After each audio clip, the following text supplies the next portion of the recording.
भगवान को न डर पछे किंतु निज कर्म को डर, कारण कर्मर फल भगवान को भी भोगिबाकू पड़े। भरोसा जदि निज उपरे रखिबो ताहेले से तुम साहस हेबो, आउ जदि अन्य उपरे रखिबो ताहेले से तुम दुर्बलता हेबो। मनिषर भल कर्मरे समस्ते चुप रुहंती, किंतु खराब कर्मरे मुक भी कथा कुहे।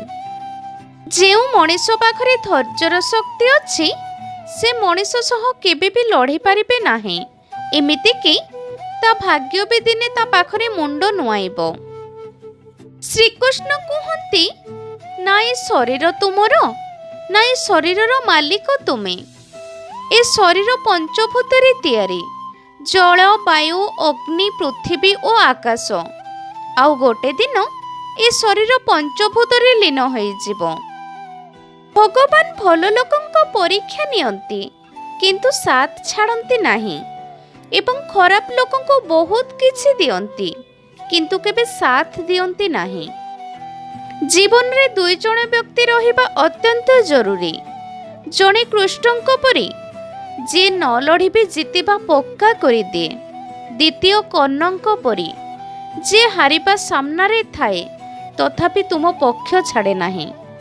श्रीकृष्ण कहती, जन्म होइथिबा व्यक्तिंको पई मृत्यु सेतिकी निश्चित जेतिकी मृत्यु मानंको पई जन्म नेबा। तेणु अपरिहार्य विषय पई दुख प्रकाश करंतु नाही। जाहार समय खराब चलीछि तांको साहाय्य करंतु, आउ जाहार स्वभाव ही खराब तांको ठारो दूरे जांतु। अमूल्य संपर्कर तुलना केबे भी पैसा सहित करंतु नाही, काहेकि ना पैसा दुई दिन काम रे आसीबो किंतु संपर्क सारा जीवन काम रे लागिबो। सब बेले गोटे कथा मने रखिबे, अतीत को केबे भी वर्तमान को आनिबा को देबे नाही, कारण एही अतीत जेतेबेले वर्तमान को आसी जाए से वर्तमान सहित भविष्यत को भी नष्ट करि देई थाए। आपणार लोक ठारू भी जणे सेतेबेले आपणार लागे जेतेबेले हृदय चाहुथिबा लोकटिए ताकू मिली थाए।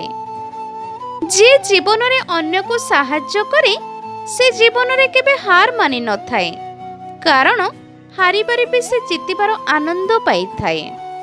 जहा उपरे परिवार रो दायित्व आसी जाए ना, ताकू ए प्रेम करिबा, काहा पछरे गोड़ाइबार, काहाकू मनैबार समय मिले न थाए। जेपरी सूर्य अस्त हेला परे आकाशर रंग आपे आपे बदली जाए, ठीक से ही परी दुख समय रे अति आपणार भाबुथिबा लोक माने मध्य ठिकणा बदलै देई थांती।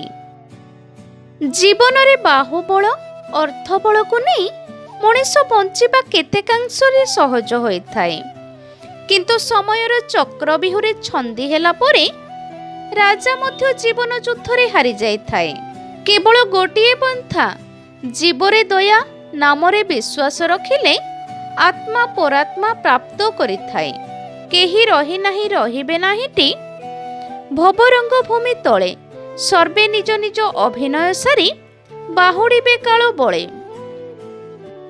जीवन सेतेबेले बहुत सुंदर लागि थाए जेतेबेले केही हसुथिबो आउ तार खुशीर कारण तुमे हेइथिबो।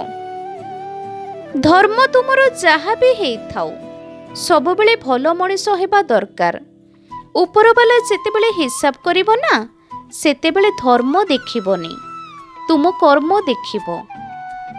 दुनिया रे दुई जण ज्योतिष अछंती, जणे जे मो मन कथा जानि परिबो से हेउछि मो माँ, अन्य जणे जे मो भविष्यत कहि परिबो से हेउछि मो बापा। मनिष एमिति एक प्राणी जहाकू विश्वास कि अविश्वास करी हुए नाही। विश्वास कले ठक्कर खाइबाकू पड़े, अविश्वास कले हरैबाकू पड़े। निया आम निज लोक ही लगै थांती, बंची थिबा बेले आम जीवन को आ मृत्यु परे आम शरीर को। जीवन रे एमिति किछि कष्ट थाए जहाकू वर्णना करिबा पई कोनोसी शब्दर आवश्यकता न थाए, केवल नीरवता ही यथेष्ट होइथाए। से नीरवता को समस्ते बुझी पारंती नाही। ସମ୍ମାନ ମିଳୁ କି ଅପମାନ ଦୁଇଟି ଯାକ ଭଲ ହିଁ ହୋଇଥାଏ। କାରଣ ସମ୍ମାନ ଆଗକୁ ଯିବା ପାଇଁ ପ୍ରେରଣା ଯୋଗାଇଥାଏ, ଆଉ ଅପମାନ ଭଲ ବାଟକୁ ଯିବା ପାଇଁ ଶିକ୍ଷା ଦେଇଥାଏ।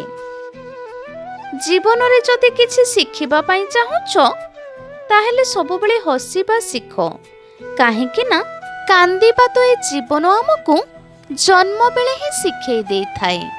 ଏହି ଭିଡ଼ିଓଟି ଯଦି ଆପଣମାନଙ୍କୁ ଭଲ ଲାଗିଥାଏ ତାହେଲେ ମୋ ଭିଡ଼ିଓଟିକୁ ଲାଇକ୍, ସେୟାର, କମେଣ୍ଟ କରି ମୋ ଚ୍ୟାନେଲଟିକୁ ସବସ୍କ୍ରାଇବ୍ କରିଦିଅନ୍ତୁ।